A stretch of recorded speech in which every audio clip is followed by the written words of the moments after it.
So we've talked about superfoods, which I do want to hear more about because I know Laird is both a very hot husband, an unbelievable surfer. I have the pleasure of serving on the World Surf League board, and he is so freaking iconic. You both are, which is, I don't know what that's like in the household. But you still also have to load the dishwasher and unload it. So not a good dishwasher. It's pretty much like every household. Is it? Except pretty just much better looking. I'm just kidding. I don't know if that gets you through a lot of years. It does get you through rough patches. Yeah, but, you know. I mean, yeah, but sometimes good looking is not enough. I hear you.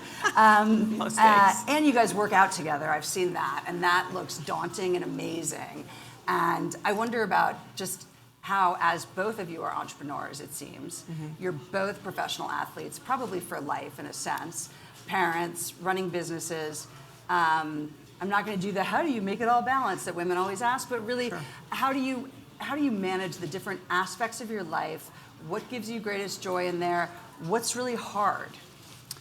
Well, I think, this is why I'm such a pusher of taking care of yourself, because I think the starting point for all of us, male or female, is the better we feel, the better and the easier it makes everything else. And I think especially for females, that's a little bit harder to make that a priority. And I understand why. I have 3 daughters. I've been to 12-minute workouts, believe me, in my living room. Like, oh, they're sleeping, okay.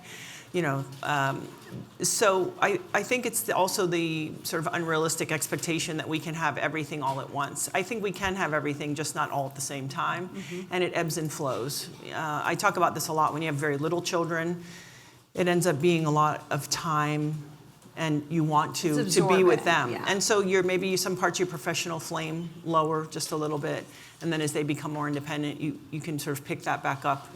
But the starting point is always self-care, and to be ruthless and selfish about that, and to make that a priority, because I can show up better whether it's in work, whether it's in my, being a partner to someone's parent. Is sort of understanding the importance of that. And it's usually one of the first things for us to give up, because it's easy for me to say because I come from sports. Right. And so I kind of continued that through. But it is something that you fight through. And I think hard is just keeping your life reflecting who you are and who you want to still be, and not succumb to, well, I've been this or we're this, but to keep that kind of learning open mindset and allow ourselves to be all the different things that we're going to be in our lifetime. And is it daunting because I feel like, as with many sort of famous athletes and people who've been in the public eye and that probably forms an identity that's pretty tight. As you stepped into business and producing your own content, not to say it was that daunting, I imagine it's hard, but what were the most challenging things about not pivoting, expanding? Yeah, I think I was just talking to Katie Couric. I think it's just the continuation of. I think the one thing all of us can do is not succumb to identity, period. That's interesting. When you're a young girl, they say, to be nice, right? Then you're an athlete, they go, oh, you were the volleyball player. Oh, sometimes I'm Laird's wife, whatever that means. And I think actually it starts there, where you just go, who am I? What do I want to do? What really genuinely excites me? And I'm going to do that, because you cannot sustain being number one. You cannot sustain being relevant. You can't sustain all these things. And so you end up kind of really trying to do that and chase that, and it's impossible. But if you're doing what you want to do, I think at the end of the night, what I find is when I do go to sleep, I think, okay, I've honored myself today. And that usually leads you to pretty powerful places anyway. Right. If you want to talk about in the material world, whether it's I look fit or I've made money or I've had success, it usually leads you to those places, but that can't really be the focus or the why. Right. So the goal maybe is not the thing that you're leading with. It's leading into the things that you want to do that turn you on. Life, we're all going to work hard. All of you in here work very hard. What problems do you want to be solving every day? Who do you want to be going, having dinner with across from you at your table? Like all of these things take showing up each day, and they're not easy. So why not make it be something that you believe in and you're excited by, even when it kicks your ass? And how did you find the thing? Because I feel like a professional athlete, the sport finds you, you find the sport. How did you find the thing that was going to be your excitement, your passion, after that was no longer the thing you were doing all the time. Parenting, I think, absorbs us and brings us into like all available space is used. How did you start seeing like, this is my passion? I think we all want to live by passion, but sometimes it's hard to find it. And this is why, again, I go back to taking care of yourself, because it gives you kind of runway, I think, to dream. I think when you feel good and you're not quite teetering on that edge of always reacting, always being tired, always needing something, that you have a little bit of runway to then plan and strategize and sort of go, well, what do I want to do? And not thinking that we're stuck into anything. I think the fact that I wasn't groomed to be a professional athlete, I wasn't groomed to be, successful, and I put that in quotes, really gave me always the freedom to say, well, what do I feel like doing? And also always parallel pathing things.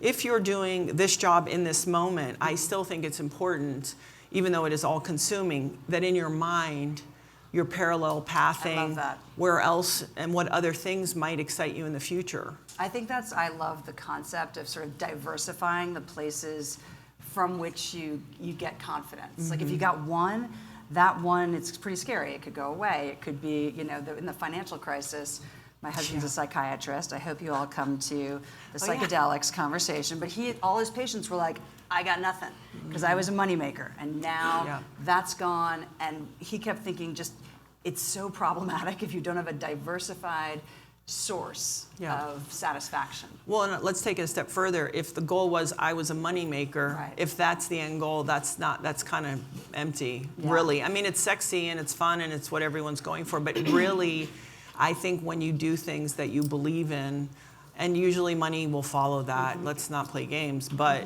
I think if that's the reason, it's usually more powerful. And how did you, so doing a podcast, do you guys who listens to podcasts? I mean, like diehard, like I will drive miles and miles, like to places I shouldn't drive to, just so I can listen to podcasts, You're like, I'm sitting in the car, there's that new trope of like women sitting in the car at the whatever store, and you're like, just so you can keep listening to so how did you decide to come into that space, which is really personal and wonderful for those listening? Yeah, it's a lot of fun. It's forced learning, I call it, because everybody has a book or they do things, and you need to really do your homework when you're going to talk to somebody. And so for me, I was doing television in the early 90s when I was playing volleyball. I was doing for fun, though, like interviewing athletes on MTV and doing a bunch of other things. So I've always liked to talk to other people because you learn and you can showcase other people and interesting things that they're doing. And so just to take that on a longer form is really fun. And I will say, and I've said this a lot, the encouraging thing is I've talked to a ton of scientists and doctors and people that are experts in this wellness space. And the good news is that all the things that make us healthy, whether it's our mental health or our physical health, it's pretty much all the same things. Okay, that's good. And so as confusing as it feels, is actually as kind of, you can put it in a few buckets. Okay, that's good to hear. And we're about to hear an actual podcast. And Gabby's going to interview Beth Lewis, who's an exercise specialist, early medical. And already my team, when listening to her, learned several things we're doing that maybe we shouldn't be doing. So, or they're not the highest yield in terms of our health. And I think we usually do know the healthy thing, but sometimes there's this thing that I think is healthy, and my Oura Ring tells me it's healthy, but then you're like, that just isn't healthy. Those devices, unfortunately, I hate to be the bearer of bad news, especially if it uses you to motivate you to get to bed earlier, that's great. But typically they say that, I know some neuroscientists, and they're not really doing bullshit that. A little bit. For now. I'm sure that once the chip's in your head, it'll know, but I think that's going to know things. That's going to be a dark space for that chip. I feel bad. I think the other thing I would always really encourage people is don't farm it out to anybody. I can't tell you how to feel good. I can suggest things, and Beth is going to teach you a bunch of stuff, but I always encourage people to be your own best advocate because you know how it feels for you, and not to sell that out. Like I know people are like, tell me what to do. It's like, well, it's a little bigger than that. Well, so we're going to invite Beth on stage. I do promise you guys there's going to be stuff you learn that is motivating. And we want you to leave this experience of being with us at Whole Life Health. We want you to leave with ideas to feel better, to be more motivated, but also to find new friends. Hopefully you'll find a great new diversified source of passion while you're here. That would be wonderful. That is like our goal at Flow Space. But I also did learn a bunch of things that like would make my knees not hurt when I wake up, or like maybe make the joints a little better, sleep a little better. Yeah. Those are a gift, and I don't know that women, to your point, on the investment in self-care, like how often, when are you the first priority in terms of health in your home or your friend group or your whatever? Are you often the first priority? Raise your hand if you're the first priority for yourself. I am not. Wow! That is, I'm so impressed by you if guys. a kid is bleeding, they go up to the Right. top of the line. Right, if the kid's bleeding. Of course, If you the know, kid's but- bleeding, right, word. I mean, I want to also just remind people, before we bring Beth on, it doesn't have to be hours and hours every day. It's just about consistency Yeah. and having a real plan.